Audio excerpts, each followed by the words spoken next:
तो इसके बाद चलिए हम उदाहरण तीसरे की ओर बढ़ते हैं। तो उदाहरण तीसरे में हमें कर्णी 2 का मान संख्या रेखा पर निर्धारित करना है कि कर्णी 2 संख्या रेखा पर कहाँ होगा। तो चलिए इस प्रश्न को हम हल करते हैं।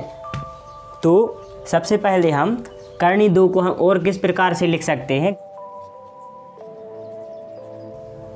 तो हम कर्णी 2 को हम 1 का वर्ग धन 1 का वर्ग इस प्रकार से क्या कर सकते हैं, लिख सकते हैं। तो हम चलिए संख्या रेखा को बनाते हैं।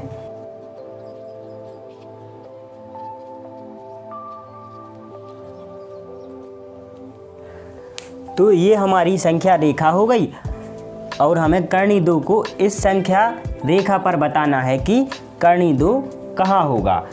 तो चलिए देखते हैं। तो हम सबसे पहले क्या करेंगे कि ये जो 0 है इसको हम क्या मानेंगे, कोई बिंदु है, मान लो ओ बिंदु है ये कोई, और इससे क्या यहाँ 1 है, 1, तो हम इसको मान लेते हैं कि 1।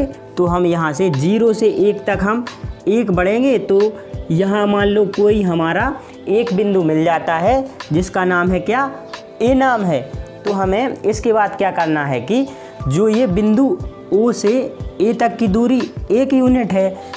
तो अब हमें ए के एक लंबवत रेखा खींचनी है। तो चलिए हम खींचते हैं। तो हमें क्या करना है कि जो ये बिंदु ए मिला है और ये कोई बिंदु मिल गया मान लो बी, तो हमें क्या करना है कि ओ और ए के बीच की दूरी क्या है, 1 यूनिट, और ए और बी की दूरी हम 1 यूनिट लेंगे और इनके जो बीच में कोण बनेगा, इनके बीच में ओ ए और ए बी के बीच में जो कोण बनेगा वो क्या होगा, वो एक समकोण होगा। समकोण मतलब वो 90 डिग्री का होगा। तो हम इसको इस प्रकार भी लिख सकते हैं, जैसे ओ ए बराबर क्या है, 1 है, और ए बी बराबर भी क्या है, 1 है। यूनिट भी लिख सकते हैं यहाँ पर, लेकिन यूनिट का कोई इस प्रश्न में कोई महत्व नहीं है। तो अब हम इसके पश्चात क्या करेंगे कि ये बिंदु O और बिंदु B को हम क्या करेंगे, हम मिला देंगे। तो हमने क्या किया कि बिंदु O और बिंदु B को मिला दिया। तो इसी प्रकार हमारा ये एक समकोण त्रिभुज बन जाता है। तो समकोण त्रिभुज में क्या पाइथागोरस प्रमेय लागू होती है। तो हम इसमें यदि हम पाइथागोरस प्रमेय का प्रयोग करें तो ये जो O और B भुजा है, ये OB भुजा है, ये क्या हो जाएगी, ये कर्ण हो जाएगी। तो हम इसको हम पाइथागोरस प्रमेय को लिखते हैं। तो OB भुजा के बराबर क्या होगी, अंडर रूट OA का वर्ग धन AB का वर्ग। तो ये हमारी पाइथागोरस प्रमेय इस समकोण त्रिभुज में उपयोग होगी। तो OA का मान क्या है, 1 है, तो 1, और AB का भी मान क्या है, 1 है, और दोनों पे वर्ग है तो हम वर्ग लगा देंगे। तो इसका मान क्या आएगा, कर्णी 2। तो ये जो O से B तक की भुजा हो गई, ये क्या होगी, कर्णी 2 होगी। तो इसके बाद अभी तो हमें OB भुजा की क्या दूरी प्राप्त हुई है, लेकिन हमें अंडर रूट 2 को इस संख्या रेखा पर निरूपित करना है। तो इसके लिए हम क्या करेंगे कि हम अपने परकाल की नोक को इस बिंदु O पर रखेंगे और शीर्ष को इस बिंदु B, इतनी लंबाई हम ले लेंगे और इसके पश्चात एक हम चाप लगा देंगे कुछ इस प्रकार। तो माना हमारा चाप ये आया, तो ये क्या हो गई, यहाँ पर कर्णी 2 होगा। तो हम इस प्रकार से हम कर्णी 2 को संख्या रेखा पर निरूपित कर सकते हैं। तो कर्णी 2 का मान जो होगा वो यहाँ होगा।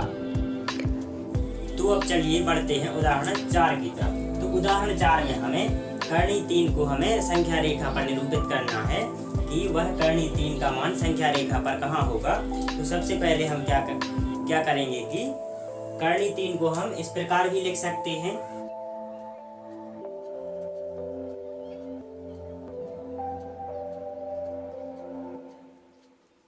एक का वर्ग धन 1 का वर्ग धन 1 का वर्ग, ये सब जुड़कर कर्णी 3 ही आ जाएंगे। तो हम इसको कर्णी 3 को इस प्रकार भी क्या कर सकते हैं, लिख सकते हैं। तो चलिए हम आगे बढ़ते हैं। तो चलिए हम संख्या रेखा को बनाते हैं। तो सबसे पहले हम संख्या रेखा को कुछ इस प्रकार बना लेते हैं। फिर अब संख्या रेखा को 1 2 3 तक बढ़ाएंगे, क्योंकि करनी 2 का मान हमें यहीं कहीं मिल जाएगा। तो इसीलिए हम संख्या रेखा को 1 2 3 तक ही बढ़ाएंगे। तो सबसे पहला हमारा स्टेप क्या है कि हमें 0 से 1 तक, क्या ये यहाँ पर 1 लिखा है तो हम इतनी दूरी को क्या मान लेंगे, 1 मान लेंगे। और इसके बाद हम क्या करेंगे कि इन तीनों 1 के बीच में क्या 90 डिग्री की हम एक एंगल बनाकर एक रेखा खींचेंगे। तो इसी प्रकार हम इस 1 और यहाँ पर कितना है, 1 है, तो इसके बीच में हम क्या 90 डिग्री का एक एंगल लेकर हम एक भुजा खींचते हैं। इसे हम बिंदु क्या दे देंगे, इस 1 की यहाँ पर एक बिंदु दे देंगे क्या, A।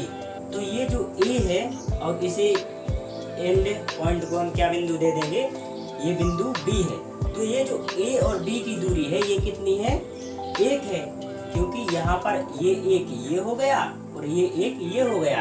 अब ये हमारा तीसरे 1 के लिए हम क्या करेंगे, तो सबसे पहले हमने ऐसा उदाहरण 2 में किया हुआ है। तो इस 1 और इस 1 के बीच में कितनी डिग्री का कोण है, इसका मतलब होता है 90 डिग्री का कोण है। तो अब हम क्या करेंगे कि O और B को क्या कर देंगे, मिला देंगे। तो चलिए मिला देते हैं। तो हमने अब O और B को क्या किया, मिला दिया।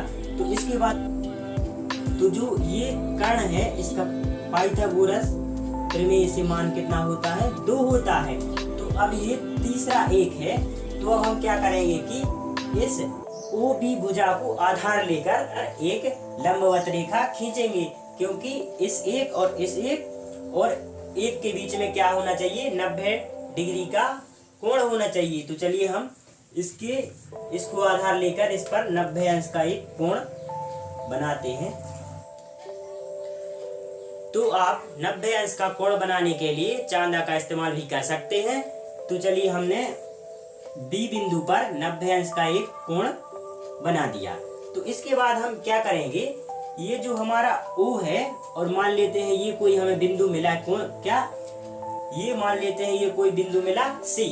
अब ये जो C हमें बिंदु मिला है इसको हम क्या O से क्या कर देंगे, हम ज्वाइंट कर देंगे, मिला देंगे। तो इसको ये कुछ इस प्रकार होगा।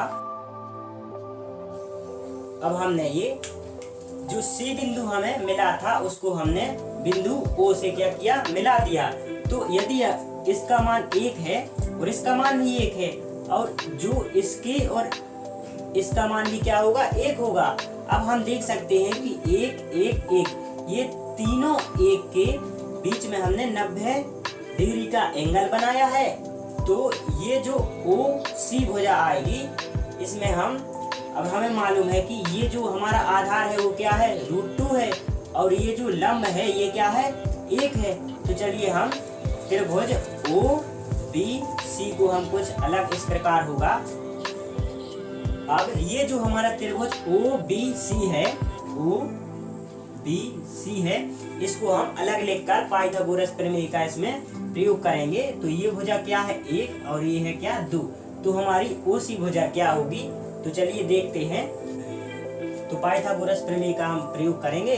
तो ये जो OC भुजा होगी वो √OB का वर्ग धन BC के वर्ग के बराबर होगी। तो OC बराबर हमारा OB का वर्ग यानी करनी 2 का वर्ग और BC का वर्ग यानी 1 का वर्ग।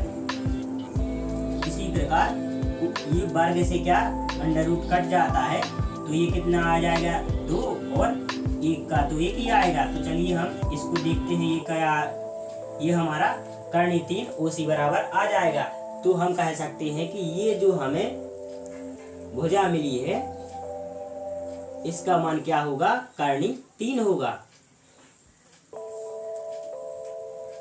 तो ये जो हमें OC भुजा मिली है ये क्या होगी, करनी 3 होगी। तो अब इसके पश्चात हम क्या करेंगे कि तो हम OC लंबाई लेकर अपने प्रकार की नोक को यहाँ रखकर और शीश को यहाँ रखकर हम एक चाप लगाते हैं और ये चाप 2 के थोड़े ही पीछे आता है। तो हमारा ये जो बिंदु हमें मिलता है हमने इस बिंदु को मान लिया क्या डी। तो ये जो हमें बिंदु डी मिला है यही कर्णी 3 का मान होगा। तो हमने संख्या रेखा पर ये जो डी है यही कर्णी 3 होगा। तो इसी प्रकार यदि हम ओ और बी लंबाई लेकर एक चाप लगाएं तो ये जो चाप इस रेखा से मिलेगा इसकी लंबाई क्या होगी, कर्णी 2 होगी। तो इसका मान क्या होगा, कर्णी 2 होगा। तो इस प्रकार से हमारा उद्देश्य उदाहरण 4 करने का यह था कि हमें कर्णी 3 को हमें क्या संख्या रेखा में बताना था कि यह कहाँ होगा। तो हमें पता है कि OC को हम चाप लेकर OC लंबाई लेकर जो हम चाप लगाएंगे और वह चाप इस संख्या रेखा को जहाँ प्रतिच्छेद यानी जहाँ काटेगा वो लंबाई क्या होगी, कर्णी 3 का मान होगा। तो यहाँ पर संख्या रेखा पर कर्णी 3 यहाँ पर होगी। तो हम इन एक को हम इस प्रकार भी लिख सकते हैं जैसे कि यहाँ पर OA का मान भी है क्या 1 और AB का मान भी है क्या 1 और BC का मान क्या है 1।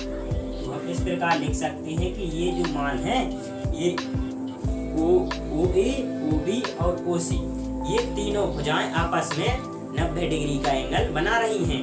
तो हमारा ये उदाहरण 4 पूरा हुआ। इसके बाद हम प्रश्नावली को भी हल करेंगे। तो मिलते हैं नेक्स्ट वीडियो में।